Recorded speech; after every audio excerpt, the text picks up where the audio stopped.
the decision for you to get married was not as straightforward as it is for a lot of people. And I think maybe if we share this story, it'll help those who are planning to get married, hopefully to do it right. So what was behind your decision? Well, the interesting thing is I'm a product of polygamy. I'm the first of 26 children. And growing up, I think the minimum number of wives my father has had at one time is 3. So, and life for us individuals being the sum of our experiences, that experience of growing up in a polygamy, a large polygamy for that matter, with a lot of children, I learned a lot of things, some very good, some not so good. But that experience essentially prepared me for the kind of husband I wanted to become, for the kind of father I wanted to become, the kind of partner I wanted to become. So it essentially taught me the do's and don'ts of having a good family life, of relating with your wife, of being a father to your children, and so on and so forth. So I started deciding on the kind of husband I'm going to be very early in my life, I should say. By the time I was maybe 10 to 15 years of age, I'd been thinking about the kind of husband I'd like to be and the kind of relationship I'd like to have with my wife.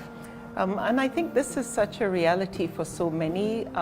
We grow up seeing what our parents do, how they relate with one another. And you are saying that what you saw, the good, the bad, and the ugly, you were able to filter and take away.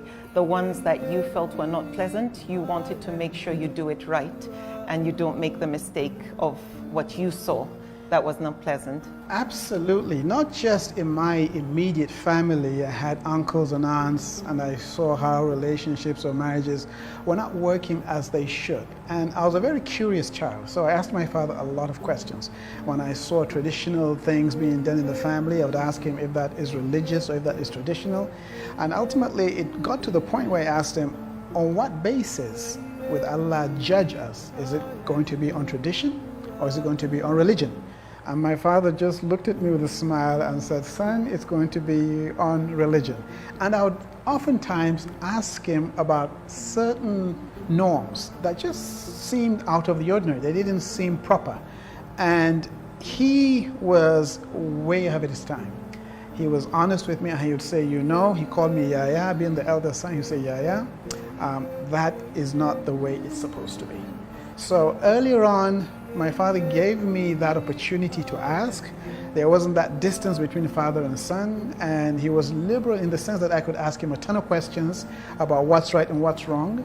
And that really started me thinking, how am I going to relate with my wife? And I decided very early, it's going to be strictly based on the teachings of the Quran and the Sunnah of Prophet Muhammad sallallahu alaihi wasallam.